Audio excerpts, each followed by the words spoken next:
आज के इस वीडियो में सिलेबस का डिस्कशन करेंगे। वो सिलेबस होने वाला है मेडिसिनल केमिस्ट्री। किसका सिलेबस होने वाला है? Medicinal chemistry. बच्चों याद देना है कि जो कि मेडिसिनल केमिस्ट्री, मेडिसिनल केमिस्ट्री कौन सी सेकेंड, यदि बात करें बी फॉर्म की, बी फॉर्म किसमें, बी फार्मेसी फिफ्थ सेम की बात कर रहे हैं। जो मेडिसिनल केमिस्ट्री है उसका सिलेबस के बारे में डिस्कशन करेंगे कि उसके सिलेबस में है क्या। जो पीसीआई सिलेबस होता है, क्या होता है? जो पीसीआई सिलेबस होता है इसके लिए, फार्मेसी के लिए, यानी फार्मेसी काउंसिल ऑफ इंडिया, जो फार्मेसी का सिलेबस होता है किसका? फार्मेसी। फार्मेसी में बात करें बी फार्मा, डी फार्मा, ये जो होते हैं उसके बारे में। तो चलिए हम बात कर लेते हैं मेडिसिनल केमिस्ट्री का सिलेबस डिस्कशन करते हैं। तो सबसे पहले फर्स्टली यहाँ पे देखेंगे कि लिखा हुआ है स्टडी ऑफ द डेवलपमेंट। ध्यान से देखना है क्या लिखा है? Study of the development of the following class of drug.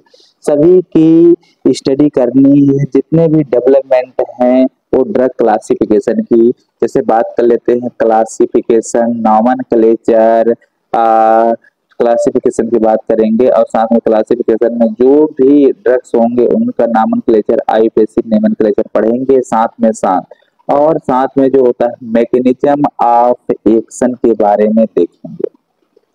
And uses of drug, जो यूजेस देखेंगे, जो ड्रग मेंशन है उसका इन द कोर्स। इस कोर्स के अंदर जितने भी ड्रग मेंशन है उसके बारे में हम देखेंगे।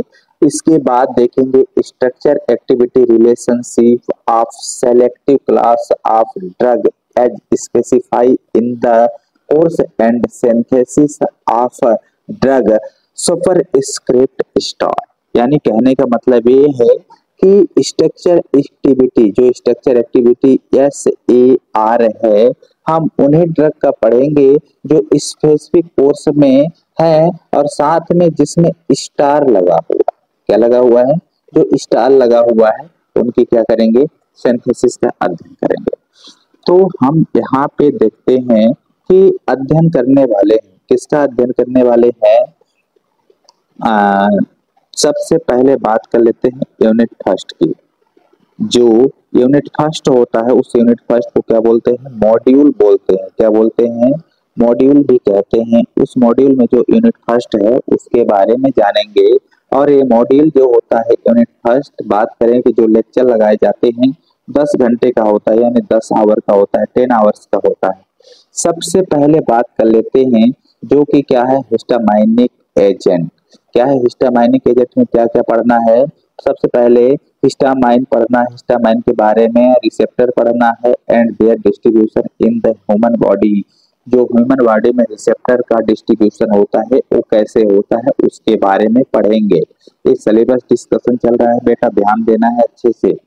सेकेंड बात करेंगे H1 एंटागोनिस्ट। जो H1 एंटागोनिस्ट होता है इसमें क्या क्या पढ़ेंगे, कौन कौन से ड्रग होने वाले हैं।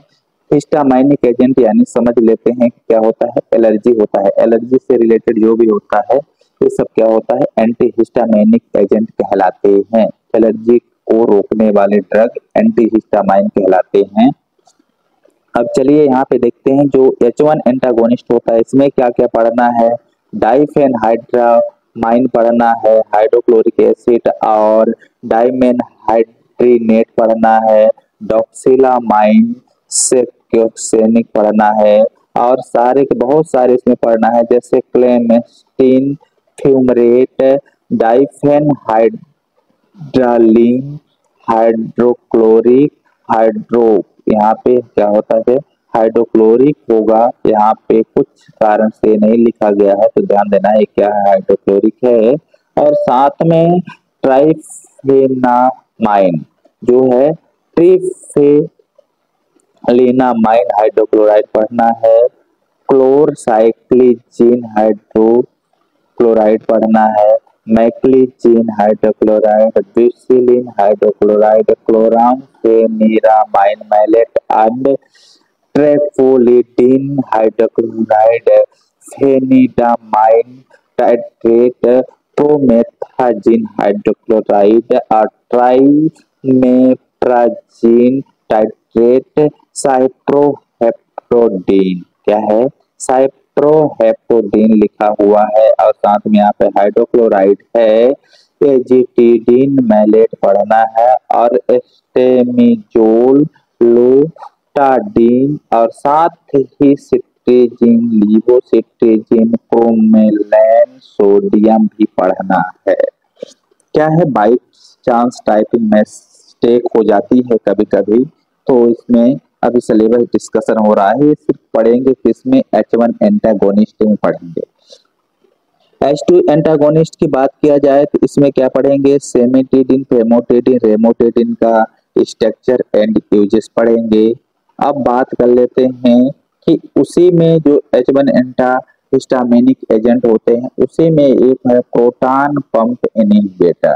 क्या होता है?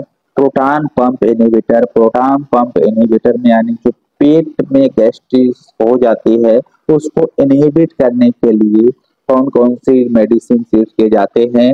तो है ओमेप्राजोल, लेंसोप्राजोल, रेबिप्राजोल और पेंटोप्राजोल का यूज किया जाता है।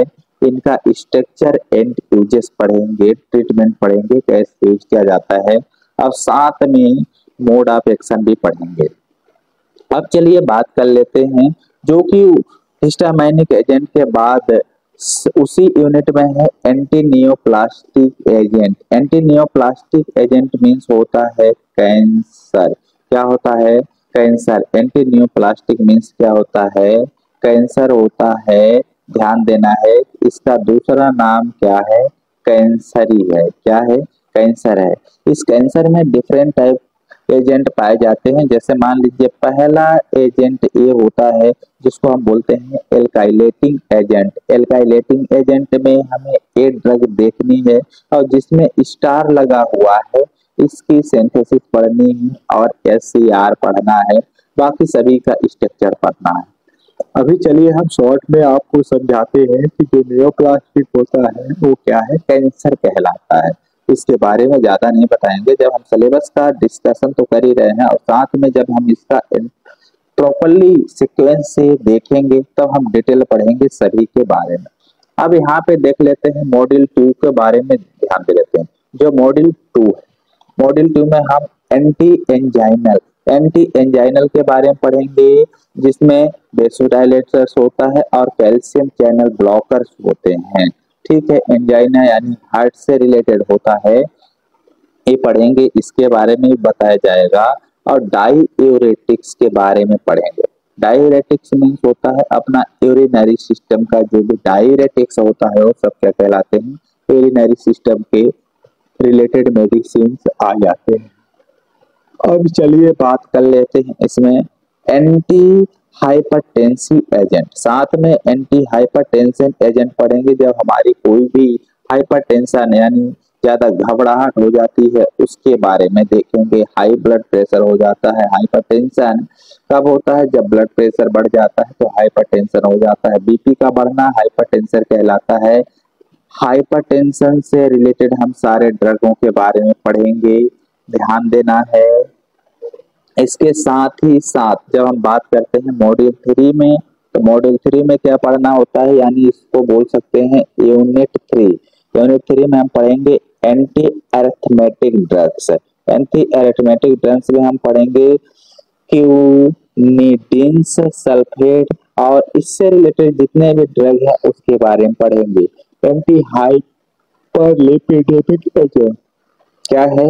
एंटी हाइपर एपिडेमिक एजेंट में भी पढ़ेंगे हम, जितने भी ये ड्रग दिख रहे हैं इनके बारे में सब स्ट्रक्चर पढ़ेंगे।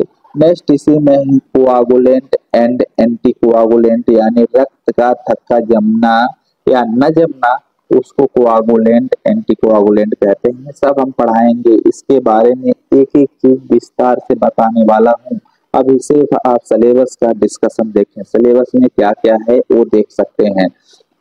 सिलेबस में आपको मेन टॉपिक देखना है कि है क्या, जैसे एंटी अरिथमेटिक है, एंटी हाइपरलिपिडेमिक है, जैसे कोआगुलेंट, एंटी कोआगुलेंट है, ये सारे हैं, ये देखना है। और साथ में drug use in congestive heart failure, वो देखेंगे कि जब हमारा हार्ट क्या हो जाते हैं, फेल होने लगते हैं उस समय कौन सी ड्रग देते हैं और किसी भी हार्ट फेल होने से बचा सकते हैं किसी भी व्यक्ति को, उससे रिलेटेड हम ड्रग देखने वाले हैं। कब हम देखेंगे अभी मैं बता रहा हूँ कब देखना है। अब इसमें बात करते हैं जो मॉड्यूल 4 यूनिट 4 की बात होती है, ये 8 घंटा का होता है। इसमें drug acting on endocrine system के बारे में पढ़ेंगे। इसमें देखेंगे उसका नामनक्लेचर क्या होता है, स्टीरियोकेमिस्ट्री क्या है, एंड मेटाबॉलिज्म ऑफ स्टेरॉइड, और साथ में ही सेक्स हार्मोन्स के बारे में जानेंगे। अब बात कर लेते हैं सेक्स हार्मोन्स में क्या क्या कितने भी सेक्स हार्मोन्स होते हैं उसमें। जैसे सेक्स हार्मोन्स की बात कर लेते हैं, टेस्टोस्टेरोन होता है, नैंड्रोलोन होता है, प्रोजेस्टेरोन होता है, ओस्ट्रियोल होता है, ओस्ट्रिडियोल होता है। ये बहुत सारे डिफरेंट है, इन सभी का स्ट्रक्चर देखेंगे, यूजेस देखेंगे और कहाँ यूज होता है वो भी देखने वाले हैं। तो चलिए नेक्स्ट बात कर लेते हैं drug for erectile dysfunction. Erectile dysfunction के बारे में बात कर लेंगे तो उसमें क्या क्या यूज करते हैं। उसमें जैसे मान लीजिए सिल्डेनाफिल और टेंडिलाफिल, ये देखेंगे क्या क्या होते हैं। ठीक है, अब चलिए बात कर लेते हैं oral contraceptive agent. Oral contraceptive agent के बारे में जानेंगे। ओरल कंट्रासेप्टिव एजेंट क्या है, यानी जब कोई भी व्यक्ति प्रेग्नेंट हो जाती है लेडी, तो उनको हम ओरली माध्यम से कोई भी मेडिसिन देते हैं और उसका प्रेगनेंसी को हटा सकते हैं, वही कहलाता है ओरल कंट्रासेप्टिव एजेंट। इसमें कौन कौन सी दवाइयां होते हैं वो भी पढ़ेंगे आगे ही, और कार्टिकोस्टेरॉइड के बारे में पढ़ेंगे। ठीक है, thyroid and anti thyroid drug के बारे में जानेंगे कि थायराइड का ट्रीटमेंट कैसे किया जाता है, सब इस वीडियो में देखेंगे। पहले आप सिलेबस देखें, मैं बार बार यही बोल रहा हूँ कि मेन जरूरी क्या है, सिलेबस है। यूनिट 5 में देखिएगा क्या क्या पढ़ना होता है। यूनिट 5 में अपन को पढ़ना है एंटी डायबिटिक एजेंट, जो शुगर वाले पेशेंट होते हैं उनको क्या क्या देते हैं, कैसे देते हैं, ये सब पढ़ना है। इसके साथ शुगर के साथ साथ इसमें देख लेते हैं कि और क्या है। जैसे लोकल एनेस्थेटिक, आपने जनरल एनेस्थेटिक पढ़ लिया होगा, एनेस्थीसिया यानी शून्य करना, उसको कैसे होता है, तो इसमें पढ़ेंगे FARF, local anaesthetic, benzoic acid derivative से जितने भी हैं वो पढ़ेंगे कि बेंजीन से कितने भी डेरिवेटिव तैयार किए जा सकते हैं, ये सारे हैं। अमीनो बेंजोइक एसिड से कितने डेरिवेटिव तैयार किए जाते हैं वो भी देखेंगे। ये क्या है, मिसलेनियस जो ड्रग है, इसमें फिनाकिन, इससे रिलेटेड हम ड्रग देखेंगे और स्टडी करेंगे। ये है मेडिसिनल केमिस्ट्री सेकेंड। क्या है, किसके लिए मैं बता रहा हूँ, ये सब्जेक्ट क्या है, मेडिसिनल केमिस्ट्री सेकेंड। बात कर लेते हैं सब्जेक्ट कोड BP501T के बारे में। ये जो PCI सिलेबस है, medicinal chemistry second, B pharmacy fifth sem में, किसमें, बी फार्मेसी फिफ्थ सेम में जो है उसका सब्जेक्ट है, इसके बारे में जानेंगे। चलिए नेक्स्ट वीडियो में हम स्टार्ट करेंगे पहले यूनिट से, इंट्रोडक्शन यूनिट फर्स्ट से स्टार्ट करने वाले हैं नेक्स्ट वीडियो में। अभी तक बहुत बहुत धन्यवाद।